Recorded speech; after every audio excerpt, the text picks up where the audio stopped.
ask an older fan about Gen 2, and you'll hear how Johto's grounded and immersive setting makes it one of the best regions, while newer fans will instead say Johto games are among the worst in the series, with a terrible level curve and an over-reliance on Kanto to carry the experience.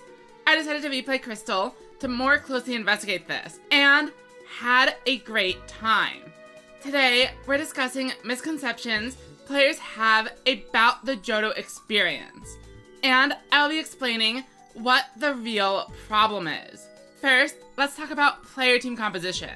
My squad included Typhlosion and Slowbro for special attacks, Miltank and Sudowoodo for physical damage, and Hoothoot and Psyduck as field Pokemon.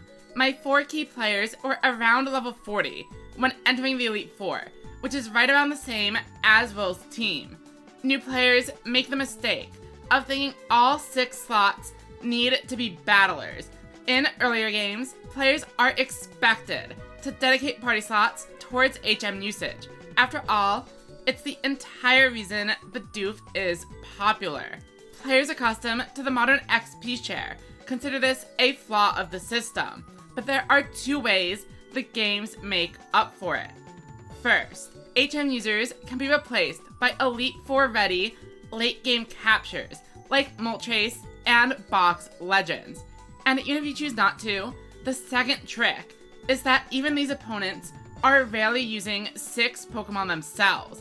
It is a design choice that works great here, but has led to complaints in the XP inflated generations by playing the games as intended. In other words, with field Pokemon. I found myself overleveled for the mid-game, and then on par with late-game challenges.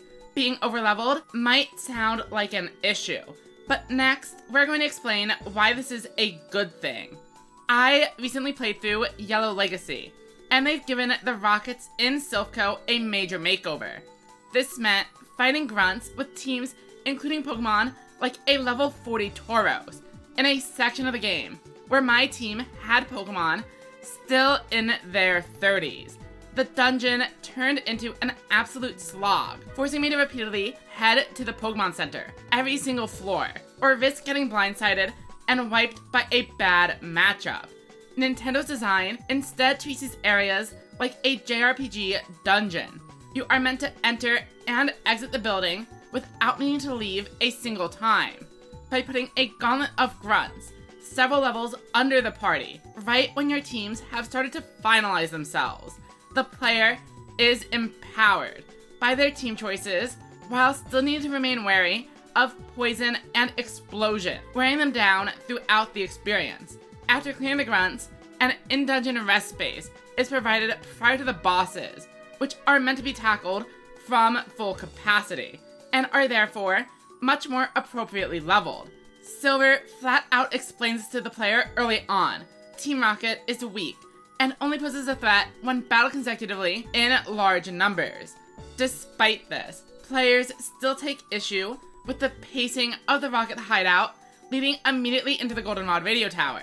But this experience is also misguided. The players are given free reign over the map after gym number 4, and the intended play sequence places more in between these 2 events. If you go left and beat Chuck, your team is going to be underleveled for Jasmine. Rather than bash your head against the wall grinding, you're meant to travel to Mahogany, do the hideout, and then take on the gym. Notably, despite being the 7th gym leader, Price's ace is lower level than Jasmine.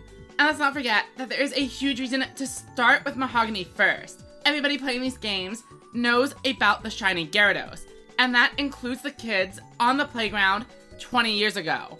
Players have a heavy incentive to go clear the hideout before even starting the Lighthouse quest, placing 3 entire gyms between Rocket Hideout and the Goldenrod radio tower.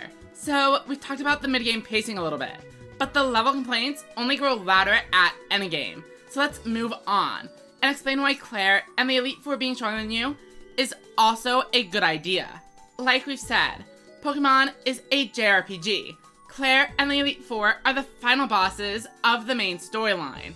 Bosses are supposed to be stronger than you and challenge you to overcome them. I think Claire is a perfect boss fight.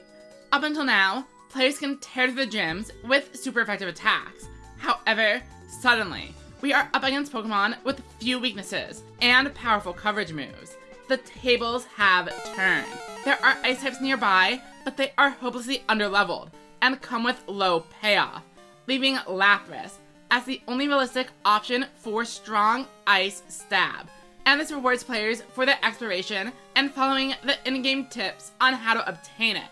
But even if a player does have Lapras, Claire's ace, Kingdra, has a secondary typing, leaving it with a sole weakness to Dragon, of which the only worthwhile TM is Dragon Breath, the same TM you can only obtain after defeating Claire.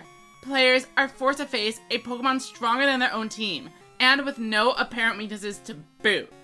And this encourages strategizing. Maybe they will use Mud Slap, a TM all the way from the first gym of the game, to lower his Kingdra accuracy.